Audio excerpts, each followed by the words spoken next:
Welcome, everybody. It is your Monday pick and roll live stream here on the Board YouTube channel presented by the FanDuel Sportsbook. We're live for a brand new week of NBA action with no more distractions from NFL action. The Super Bowl was last night. Hopefully, your betting, if you did any betting, went well on that. But we're here for the NBA. And on this show, we break down the full slate of NBA games and we hear from my co-host PipsNBA regarding any free picks that he has. So, let's get things started by hitting that like button and making sure you're subscribed to the channel to keep up to date with the content that goes live every weekday morning at 9:45 a.m. Eastern time on this channel. We'll recap last show's bets, which were Friday on the other side of the weekend. Unfortunately, it was a losing day. It was a 2-1 day, tough week overall for the show. And a couple of these really no sweats either. Jordan Poole gets 45. We needed under 20.5. So crushed that line there against the Cavs. Joel Embiid doesn't hit his over. We do get the winner on Walker Kessler, though. But brand new week here. Let's try and start off on the right foot. We're looking to make that positive start by first jumping into the Orlando game against the Atlanta Hawks. Orlando at home as 5.5-point favorites. Pips, what are you looking at in this game here? Yeah, we are going to bet Franz Wagner over 35.5 points, rebounds, and assists. And this one is super weird because the line on the FanDuel is 37.5, and it's Yeah. widely available at 35.5. So I don't know how this even happened. But yeah, 35 They're, and a half they're minus moving 110 is fast. yeah, 35 and a half minus 110 widely available. I will play up to Yeah. minus 120. Yeah, lots of spots for the 35.5 here, but minus 110 available as Pips mentioned. So we'll play it there for the show. Always shop around for the best number in your region. Yeah, so on the season, I'll first go and show you guys. Since he returned on 24th of January, he played uh, 9 games, and all these games were with Paolo Banchero. And I don't, probably you don't see this on the screen. I'll just zoom in a bit, uh, maybe one more bit. So on the season, he averaged 31% usage, but since the return and playing next to Banchero, his usage is 34%. So his usage is even higher now since the return playing with Banchero because they're missing Sachs, they are missing Mo Wagner, so he needs to have a huge usage. So I'll now go and don't even use usage, but just the minutes. Last game he played 38, and other games that were not blowouts he played 36, 37, 38. So I kind of expecting to play between 32 and 40 minutes. And entire season, when he played between 32 and 40 minutes, he's over this line in 15 out of 20 game, averaging 39.3 points, rebounds, and assists. But some of he scores most of his points from the paint. As you can see, 63% of his points come from the paint, and he is now playing Hawks, who allow fourth most points in the paint. So we just removed the teams who are great paint defenses, so like top 6 teams in paint defense. And now we can see that he covered this line in 15 out of 17 games. We added rebounds and assists. That's because Hawks allow 5th most rebounds and 8th most assists in the entire league. So positive matchup for both rebounds and assists. And yeah, this average looks kind of sick. 41.4 points, rebounds, and assists over in 15 out in 17. As I said, most of his points come 63% in the paint. Hawks 4th most points in the paint. Second most dominant way of scoring is above the break 3, where Hawks allow the most in the league. And then looking at his way of scoring as a pick and roll ball handler, Hawks allow 4th most. And transition, 16% of his points, Hawks allow 7th most. So overall, look like a great matchup for Franz Wagner here. First bet of the day, as we said, Franz Wagner over 35.5 PRA. That'll hopefully get us started off on the right foot here on the decent size slate. But before we get any further, a word from the presenting sponsor here, the FanDuel Sportsbook. When the game tips off, the NBA action is just beginning on FanDuel, America's #1 sportsbook, because FanDuel is your home for NBA live betting. So even if you missed the first few minutes of the game or Want to bet on the fourth quarter comeback? You can make your picks from the first whistle until the final buzzer. Plus, you can even combine your live bets into same game parlays for a shot at a bigger payout. Whoever you want to play, now is the perfect time to join. New customers get started with a $150 in bonus bets if your first $5 bet wins. Just visit fanduel.com/board to join today. That's fanduel.com/board for your shot at $150 in bonus bets. Make every moment more with FanDuel, official sports betting partner of the NBA. But must be 21 plus and present in select states. For Kansas and affiliation with Kansas Star Casino or 18 plus and present in DC. First online real money wager only, $5 first deposit required. Bonus issued as non-withdrawable bonus bets expire 7 days after receipt. Restrictions apply. See terms at sportsbook.fanduel.com. Gambling problem? Call 1-800-GAMBLER. Visit fanduel.com/RG. Call 1-888-789-7777 or visit ccpg.org/chat in Connecticut. Or visit mdgamblinghelpline.org in Maryland. Hope is here. Visit gamblinghelplinema.org or call 800-327-5050 for 24/7 support in Massachusetts, or call 1-877-8-HOPE-NY or text HOPE-NY in New York. We'll go back down to the FanDuel slate to take us through the rest of this show here today. We'll go back to the top where we have the Minnesota Timberwolves taking on the Cleveland Cavaliers. Minnesota plus 9.5 on the road for this one. DeAndre Hunter expected to make his Cavaliers debut today. How do you expect the Cavaliers to look? Yeah, they should look really good, but last couple of games they kind of struggled. So yeah, I don't know actually. Like they lost to Boston. They played a close game against the Wizards, which was unexpected. But they should look great with Hunter. Like they traded guys and they were not on the team for Hunter, and he was not on the team, so they kind of lost depth in the last couple of games. But now with Hunter out there, he will play more minutes to fill out those spots. So yeah, you get Donovan Mitchell, Darius Garland, Evan Mobley, Jared Allen, and Hunter for like 30 minutes. Yeah, that's a sick lineup. That's a really good lineup. Yeah. No Okoro or Dean Wade for the Cavs today. So I don't. We've been debating whether Hunter will start without those guys. Maybe he does start, although they could go with somebody like Max Strus. Still not quite sure if they plan on starting him. Yeah, I'm could be tonight. Uh, Let me just see what they have projected. I think it could be Max Strus still. Yeah. He was starting lately. Then of the bench, Hunter, Ty Jerome, and Sam Merrill.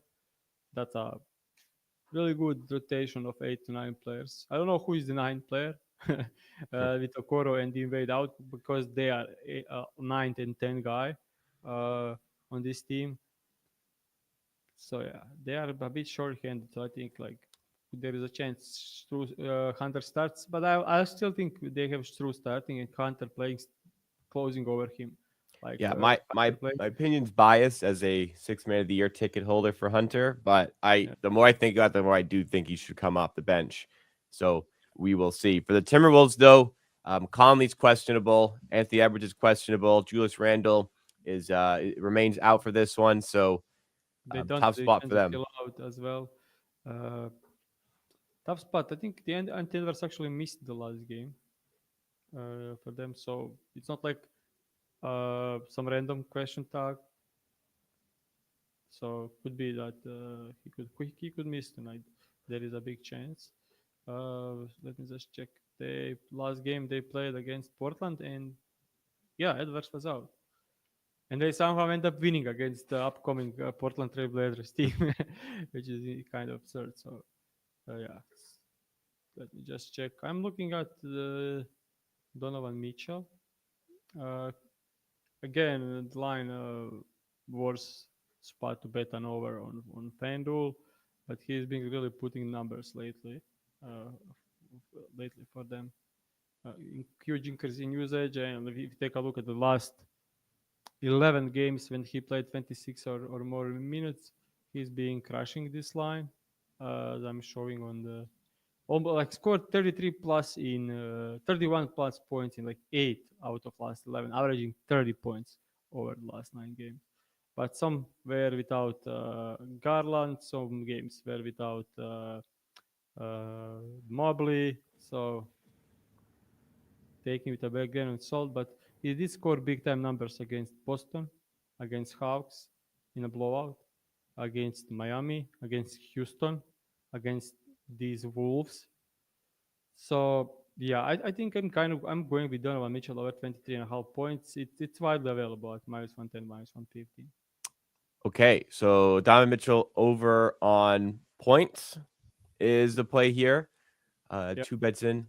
So you wanted 23.5, you mentioned? Yep. Okay, yeah, So minus we can 110 see should be that fine here.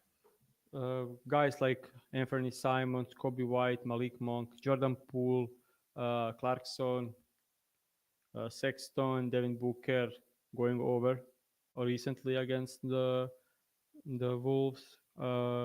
He himself scored 36 like 3 weeks ago in against the Wolves.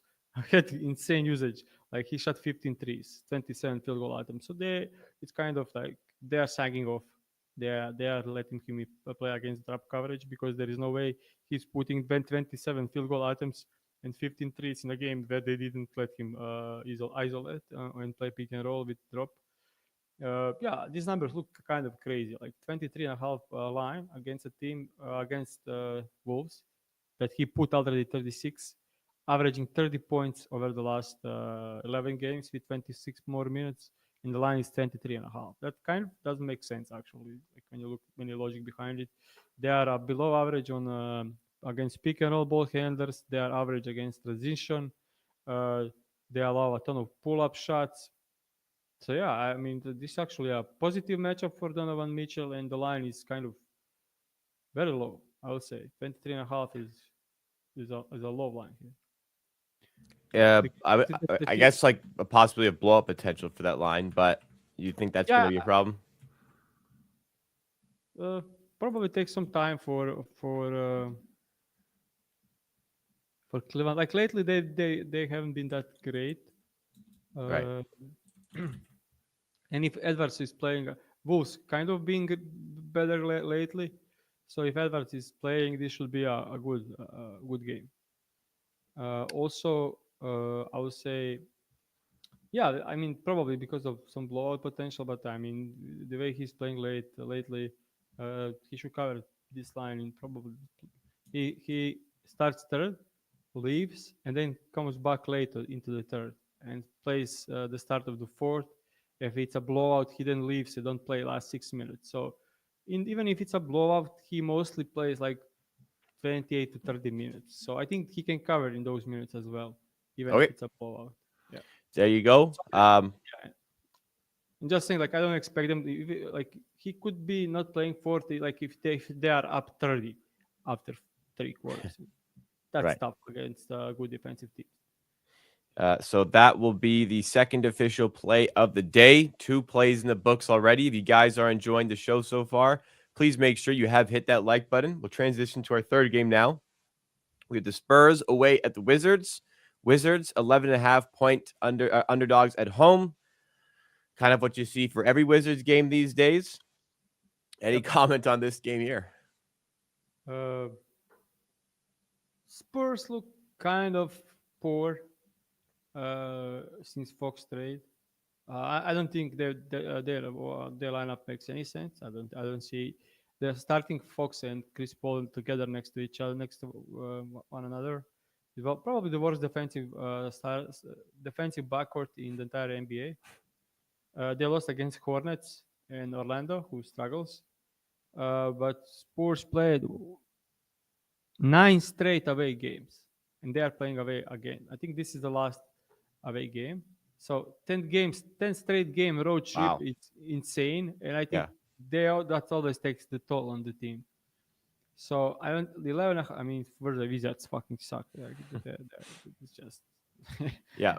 they're terrible. So fair. I think it's fair, but we could be surprised with Wolves staying in the game for some time, even though their lineup is actually insane. It's Poole, Bob Carrington, Bilal Koulibaly, Kaishan George, Risham, Holmes, Kisper, Vukcevic, and AJ Johnson. That looks awful. Yeah. Middleton is out, Sar is out, Smart is out. I don't think, I don't know if Smart even plays for this team. Yeah. On the other side, like, I like the pool one. I think he should cook this backcourt, honestly. But the line is moved. So yeah, I'm not betting it, but I think Paul should cook like backcourt of Chris Paul and Fox. Right. Nothing for this game, it would seem then. Yeah. So I have no idea why Chris Paul is starting for this team. It makes zero sense. And I wouldn't be surprised if we can see him moving to the bench after two losses against poor teams. agreed. Um, Still feeling things out. Big acquisition. So some changes might have to be made. I can see why you want to just make sure it doesn't work, you because Chris Paul has been playing well this season, but yeah, may be time to pass it on to De'Aaron Fox. Two teams who usually see big spreads against them, but in this situation, they're playing each other. So Brooklyn's favored by 4 against the Hornets. Very interesting development for the Hornets over the weekend. Mark Williams, the trade has been rescinded because he failed his physical with the Lakers. It's a very rare occurrence. Every trade has to go through this stipulation. The player has to pass a medical exam. Mark Williams did not pass his, so he's back. No, I mean, he's not going to be back with the Hornets here, but going back to the Hornets, just strange situation overall. But to focus in on this game here, any thoughts from you, Pips? Yeah, that's that's a weird one. Yeah. Yeah, I'm kind of looking at the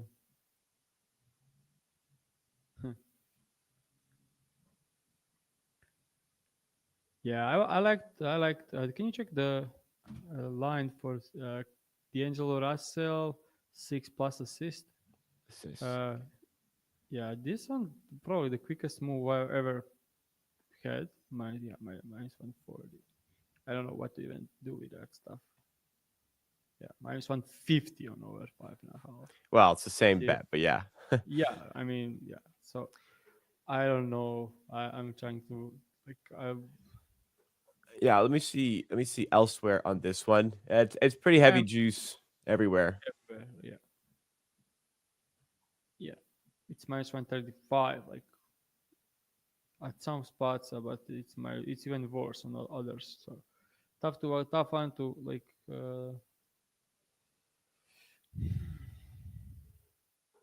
I don't know if Lamelo is even playing. If there are lines for it, there is no lines for Lamelo on. No LaMelo lines. Yeah, So it's yeah, a fine. lot of uncertainty around this game. Yeah, I Um, mean, I'm probably need to move he a bit. sorry. Sorry. He was out yesterday. He's questionable, I think, for today. Yeah, I'm just looking. Maybe rebounds. Maybe rebounds makes sense for like rebounds and assists instead of. Let me just think about it. What Well, I'm trying to bet D'Angelo Russell. Like, what uh, number would you take for assists, just for anybody who may have alternative options? yeah, I don't think any of these because it got Steam. Like it Yeah, got. yeah. Uh, if you look all like it was minus 110, minus 115 everywhere like 30 minutes ago. So Right. it got Steam. So maybe some other lines didn't get Steam. Like Franz Wagner was 25.5 points. And it got Steam to 26 and 27.5 on points. But points, rebounds, and assists were 35 and left at 35. So Hmm. like when it's a Steam for people from like a lot of people betting something, some market, if they're betting points and then not moving points, rebounds, and assists, at some point, points, rebounds, and assists become more valuable than points line alone. Right. Yeah. Yeah. Overall, and that's why I'm trying to look into D'Angelo Russell at points, at rebounds and assists instead of assist alone. No, Okay. Ben Simmons probably means more assist and more rebounding opportunities. Yeah, yeah, yeah. Let me just one more check for something on the spot, checking some numbers. Yeah, I'll bet rebounds and assists. I'll bet rebound. I mean, he should get 3 to 4 rebounds here. They played earlier this season, and he had 3 or more rebounds in 7 of 12, averaging 3.3 rebounds. And season high rebounds came against the Hornets last time they played in only like 20 minutes. Okay, And so when you look at, I will just go first of the assist one. well, sorry, this is over 8.5. Plus 105. Yeah, Strangely, is plus one like of everywhere. yeah, yeah. Not available on FanDuel at the moment. So check on later. If you're Like watching later in the day, looking at make sure you check there. like assist, for him to get 6 assists, it's minus 140. So he gets 6 and 3 rebounds. So he needs to get 3 rebounds. So like even 2 rebounds is probably like on the value. So he averaged 3.3. So adding that probably at minus one at plus 105 is better than betting assist alone at more value on rebounds and assists. Yeah. I hate to bet guards as rebounds, but it's rebounds and assists. It's not just rebounds. Yeah. I mean, it's 3 to have huge value, and he averaged 3.3. So overall, yeah. I'll just go through the matchup wise. So since joining the Nets, he played 12 games with 20 or more minutes. He averaged 6.6 assists. Covered this in every game, or besides Kings one. 3 assists on 11 potentials. He was supposed to have 6 in that game. Then 2 games against Houston, who allowed the least assist in the entire league. If you exclude only that team, like let's exclude Houston Rockets, then he averaged 7.1 assists in over in 8 out of the 10 games. And now no Ben Simmons. So he's the only creator on the team, and he's playing like 26, 28 minutes. Yeah, that should be more than enough. Like the last game, he had 1 assist, which is crazy, but he had 9 potential assists. So he was supposed to have 5 even in that game. So yeah, there is that part. And uh, when you look at the rebounds, not much, but he did have 7 rebounds on 13 potential rebounding chances against the Hornets.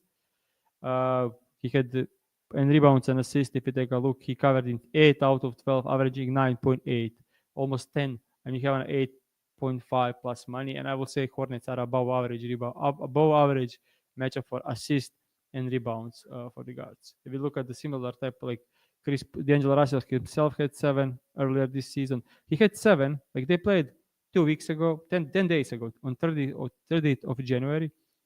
It was a blowout win for the Nets. Russell only played 21 minutes, and he had 7 assists on 16 potential assists in 21 minutes. And now probably Lamelo back for the Hornets, so they should be more competitive. Yeah, that's it. That's it on this bet. There you go. Over 8.5 rebounds plus assists for D'Angelo Russell. We got plus money at plus 105. If you had the choice between this number or minus 125 for Russell assists, what would you take? I will take minus 125 for Okay. only assists. If you have access to that, which I cannot see where, but depending where you are in the world, you might be able to get something a little bit different. For the show, we got the rebounds plus assists line. Next up, looking for 4 official bets. We got 3 already in the book, so hit that like button if you're tailing. We have the Celtics, 7.5-point favorites away at the Miami Heat. Miami Heat very much changed at the deadline overall, but the Celtics starting to find some wins again. How do you see this one going down?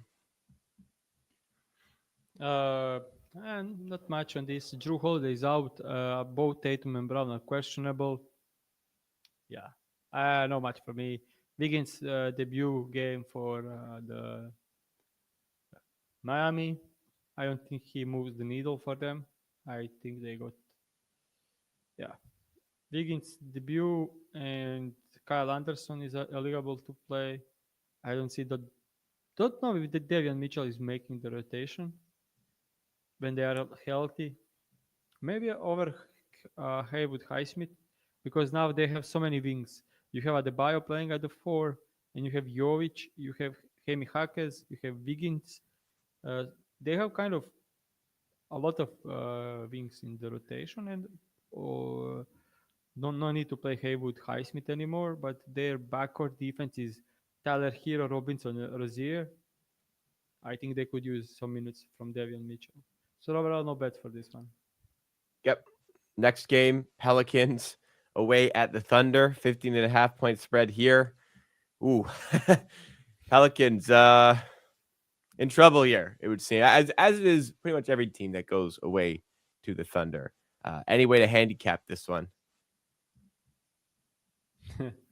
I don't know. I honestly don't know. Have no idea. So kind of inclined to bet on Zion Williamson under points because it's Chet Holmgren as a matchup, which which really sucks for him. But he's playing so well lately. Like Yeah, he's been crushing this line. Like 28 Hornets, 31 Raptors, Raptors 29 Dallas. Per game when we bet 20 plus against Denver, of course. Yeah. it And then wasn't the only part of the bet that I lost. Thankfully, it yeah, wasn't just that, but yeah, you're right. yeah. And the next game, same team Same against team. Denver, 28 in a blowout. First one wasn't a blowout, second one was, and he covered in the blowout. And then he played Kings, who are the 40. best transition defense and the best rim defense, and he scored 40. As a fantasy owner of Zion, I absolutely love it. But as someone that leans under on this one, I need to stay away. Like 21.5 is, if it's not a blowout, he's probably getting there somehow, like at least from like free throw line and stuff. Yep. Yeah, Yep. All right. Four more games to go. First of those huge slate. four. What's that? A huge slate. Yeah, Big slate, indeed. Golden State away at Milwaukee as 6.5 point favorites. Giannis going to be out for the rest of the week. Picked up a small injury, which hence why the Golden State Warriors are favored by 6.5 points here. I'm gonna assume this is a line that would include Jimmy Butler playing. Steph Curry is questionable for this one, though. yeah. I think he's playing. This is it still feel like a big spread, even with no Giannis. Are they that bad without Giannis? Yeah, Maybe they and are. they just won like blown out Sixers with Embiid, Jordan, and Maxi all playing. Okay. So Yeah. yeah, kind of don't know. Kind of don't know. The the most interesting one is Jimmy fucking Butler. First game back, he scores 25 in a blowout. I mean, it was Bulls, of course. Yeah, always like an easy matchup, but he looks really aggressive and really happy, and that's weird. That's when you get Jimmy playing really well. Yeah. So he had 25% usage. That's almost one of the season highs for him in the first game. And this is Jimmy Butler with 20, like he had 25% usage, and this is Jimmy Butler only 20 or more percent usage and 28 minutes. And he's crushing this line, averaging 25. But yeah, I don't like betting Jimmy Butler. He said after the game that he can't believe what happened. Like he had the most space and he was most open he ever was in his career, Hmm. which is almost like the exact same thing everyone says after playing with Steph Curry. If they try to defend him in single coverage and the lane open up, yeah, he'll cook this team.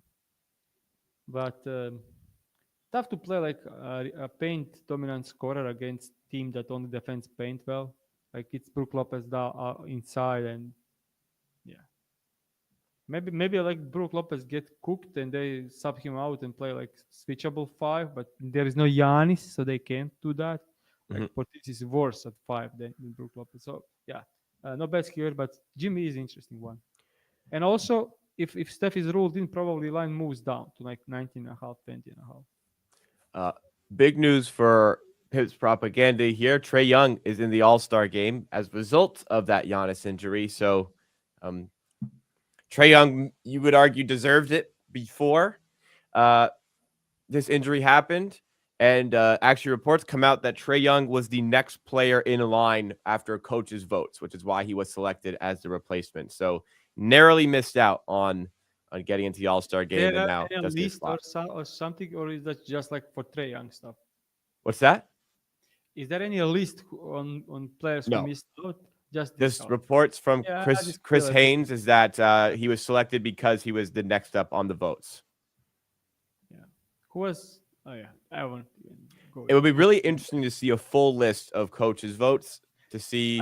I think that stuff gets leaked out like later after the All Star. Like I think I saw some list later, but Well, I don't know. I Maybe would I'm. be I would be interested to have a look at that if it does come out. Three more games left. First up, Sacramento +1 away at Dallas. Um, Listen, injuries probably aren't funny, but the timing of the Anthony Davis injury certainly has some comedic elements coming off of what most would consider the worst trade in NBA history. Anthony Davis played very, very well in his first game for Dallas, but also didn't finish it because of an injury, and is now going to miss what has been reported as multiple weeks. Cruel fate in the literal first game he plays for Dallas. That's After that unbelievable first half. yes, he was so good, but Yeah. it's trade. But by the way, as well as Anthony Davis, like this is not a indictment against Anthony Davis's trade. It's that they just did not get enough for Luka Doncic. Nobody said Anthony Davis wasn't good and wasn't going to be great for Dallas, but it wasn't enough for Doncic. And to make this trade because of the conditioning issues for Doncic and then acquiring Anthony Davis, it's I don't know if ironic is the right word, but there's a right word to describe it because Anthony Davis is already going to miss multiple weeks. It's Yeah. crazy. It's Yeah. crazy. It is crazy. Yeah. Mm. Anyways, we do have a game to discuss. How do you think this one goes down? I think Kings should win. I don't know. Uh, Gaffer kind of against Sabonis. That's probably edging out for Sabonis. It's battle of great defense and horrible offense, and good offense and horrible defense. Have no idea. I honestly think like this point total is really high. I would say like yeah. What do you? I mean, I lean under on this point total. So uh, let me just check Dallas last couple of games. So against Boston, it was over this line. Against 76ers, it was under this line. Against Pistons, under this line. Against Pelicans, yeah, it's all over the place. So tough one to decide, but I think it's fair. I think it's fair even money for this game because I have no clue who wins this. Okay. No opinion on these teams. Yep. We ready Uh, to go to look, the next game? yeah, I'm looking some stuff. I like Keegan Murray. Maybe kind of looks good. I would say like let me just check his usage. Uh, since Lavin came to the team, 13%, 13%. Then crazy one with. Let me just check his numbers when he had like 11 to 16% usage and more minutes. Just checking stuff like on the spot. Uh, this line kind of looks good because Dallas allows 8 least threes, and he scored like most of his points from the 3 point line. But they do tend to like focus on best players and leave others open. But then you look at these similar players are under this line in 10 out of 12 against the Dallas. So I'm going to stay away. Like Michael Porter Jr., Keegan Murray himself, Lauri Markkanen, Duncan Robinson, Michael Porter Jr. again, Lauri Markkanen again. All stayed under, like wing shooters. So we are staying away. All right. Next up, interesting matchup. Portland, 9.5 point underdogs away at Denver. Denver fantastic at home, as we know. Portland fantastic everywhere lately. They've won. I think they've won 9 of their last 11 games in total. Actually, I think they've won 10 of their And last 12. I think it is. they lost last game where they shouldn't lose against the Wolves without Yeah. Anthony Edwards, Dante DiVincenzo, and all kinds of players. So that was a surprising loss. That was actually one of the first games where they actually were favorites. So finally, market caught up, and they ended Yeah. up losing by 16. Earlier this year, the Blazers beat the Nuggets at home by 2 points. I'm trying to see. I'm not sure if they have played them in Denver yet, but it And doesn't. also Oh, they have. that No, they don't. uh, They've back to back against them. yeah, they played. Denver was healthy in that game. Uh, Yeah. everyone played. I kind of looking at the lines for the Denver, in all seem kind of inflated. Like Christian Brown 16 and a half, MPJ 18 and a half, and Jamal Murray 21 and a half against the team who ranks as the best defense over the last 12 games. That look a lot for me personally. Like I don't know about Jokic. Last time they played, he had 34 points. Uh, kind of wasn't. Looking at the numbers, he looks like he wasn't double teamed. Like he had only 13 potential assists, 8 assists overall. Need to check who played for the home team. We can see that everyone was healthy for Portland in that game. How do they defend Jokic in this one? I mean, I don't know. Jokic when playing 30 plus minutes this season over this line in some games. Let me just check. Yeah, I don't know. No, probably no bets for this one.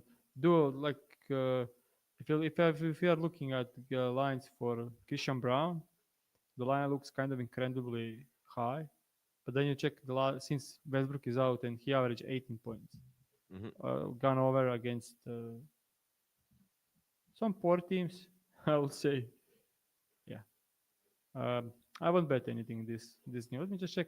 Aiton scoring against Denver 15, right at the line. Yeah, no bets here.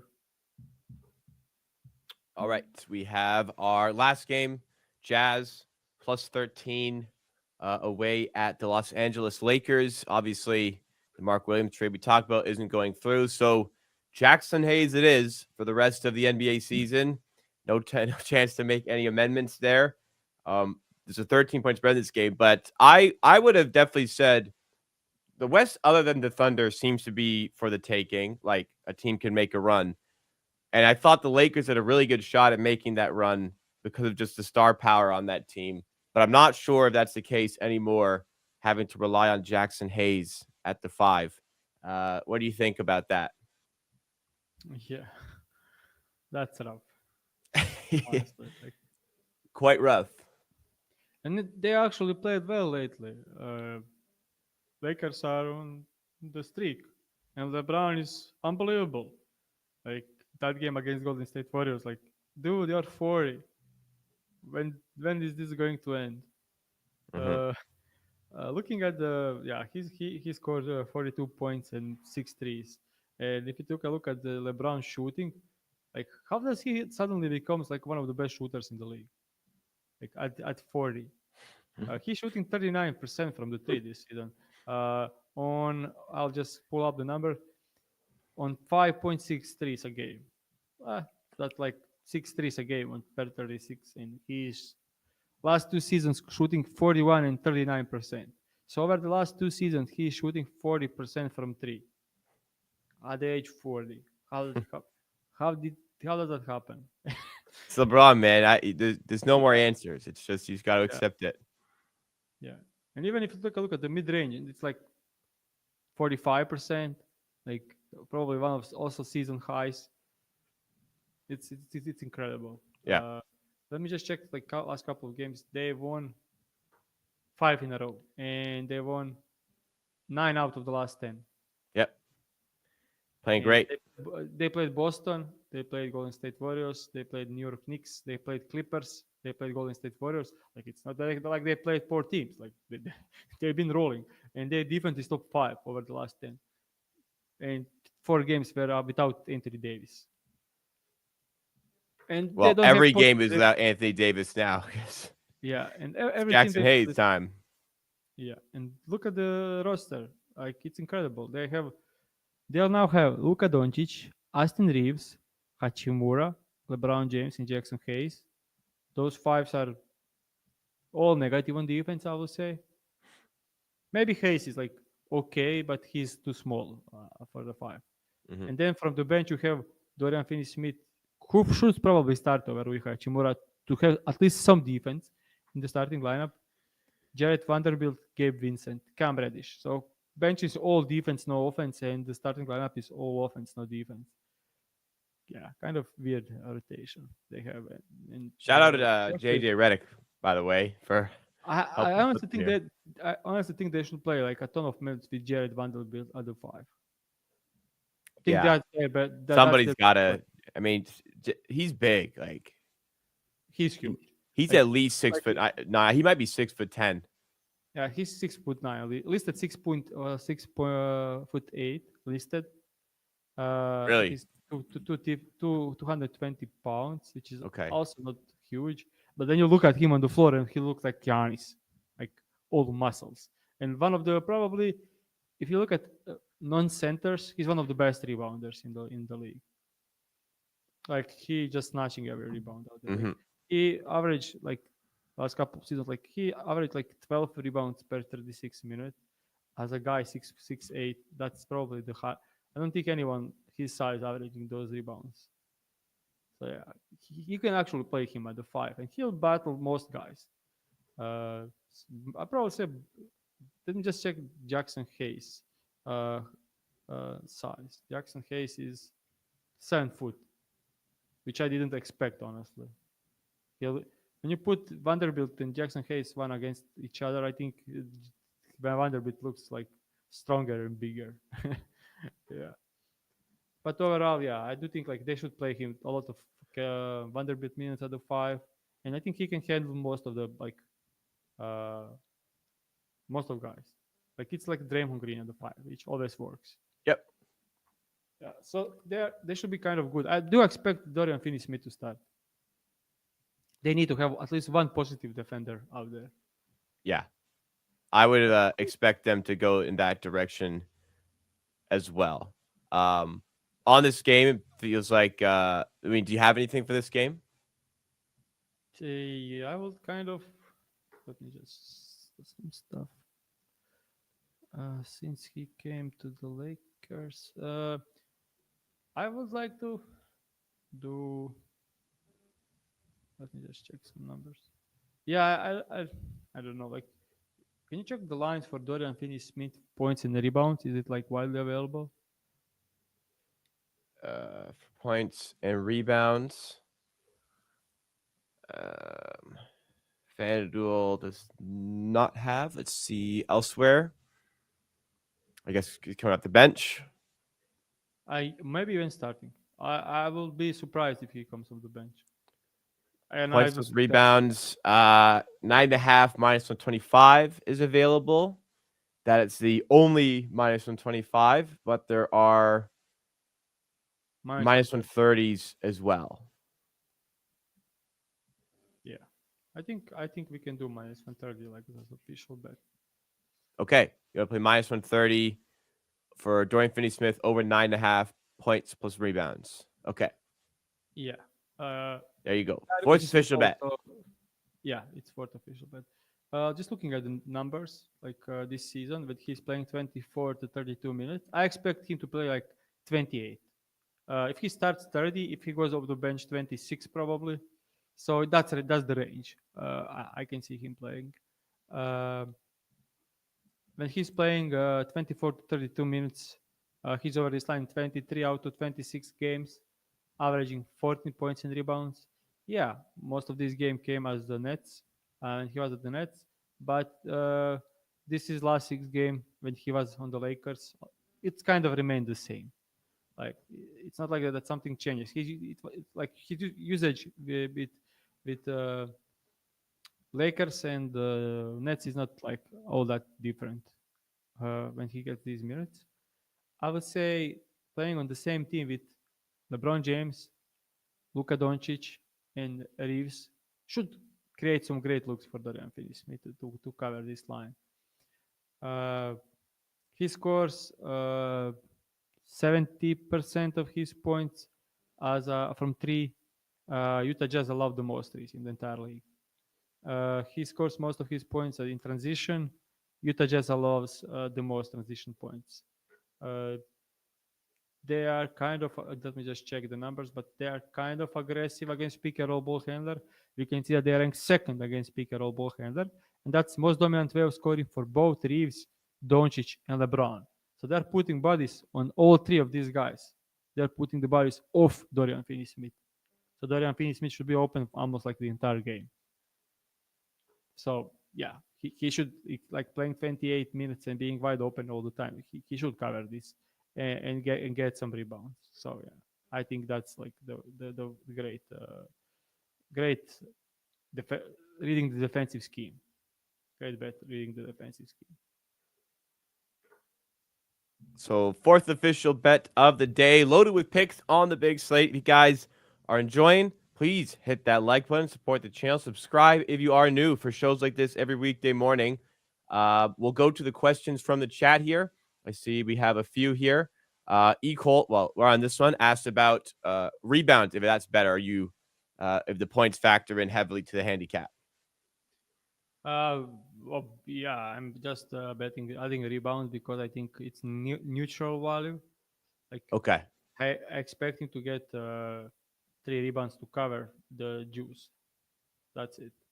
Like when he averaged like 4 rebounds this season when he playing those minutes, and points are very juiced at 6.5. So we are getting less juice for 9.5 points and rebounds. And I do think he plays more minutes than everyone thinks. Like everyone probably has him this line for like 24 minutes of the bench. I think there is a chance he starts and then play 30 plus minutes.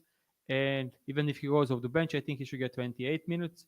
So, like both points and rebounds are set lower than they should. So that's why I'm combining it. But I do like points more obviously. Okay. Next one, Gielko asked about. Sorry, I didn't say the first one. So we'll start with this. Kessler over 10.5 rebounds at 1.75 odds. And then he asked or 11.5 plus 115, and I would say Yes. it's better. I think our 11.5 215 is better than Okay. it's 140 and plus 115. On top of like calculating in my head, I think it's slightly better over 11.5 at plus 215. Okay. One. Yeah. I think you agree on this one as well, right? Like minus Yes. 50 and plus 115 at 11.5 and 10.5 difference. So probably the same if it was plus 100 for over, it will be like the same value. Agreed. On top, yeah. Next up, uh, do you think there'll be any minutes restrictions for Luka Doncic in his first game here? Yeah. But soft, like not something crazy, like soft limit. Like you won't play like 40 minutes, but 34, 32 should be expected. Uh, Last one I see, we have good friend Chillionaire asked an open-ended question here, but he said that you mentioned, or they said that you mentioned that in the first weeks of the season, you're the most profitable. Does your approach change for this season? Are there times where you bet less? Yeah, there is some like uh, usually January is like always the toughest month betting wise. So I kind of look to like scale down volume a bit. But when I like something, I like it. Like it all depends. Like some days it's like 6 games slate. I have 10 bets. Some games it's the 11 slate games. I have like 5 bets or like 3 bets. it depends on the matchups. Like sometimes I have like huge board and I can find one bet, and sometimes I have 4 games and I need to like look. I have so many bets on these like correlated bets, and that's the thing. Like uh, I saw some comments about Super Bowl, and you don't want to have 25 correlated units on the same game. That's too much. Like most bets are correlated because it's if you have like 20 units on one game, these bets are correlated. Mhm. So if you have a wrong read, you could lose like 15 units on one game. I don't like to put too much stuff on put too much units on one outcome. Like if you're betting let's say quarterback over on I don't know, Passing yards and a yeah, wide receiver on receiving yards, yeah, you should probably bet that together, like in the same game parlay. or pick the So one you think is better and just play that yeah, one. but if you have like 10 overs on the same game and each game goes like way under, you can lose all 10 Right. or like 8 of these 10. Yeah, So yeah. I'm always looking to like not.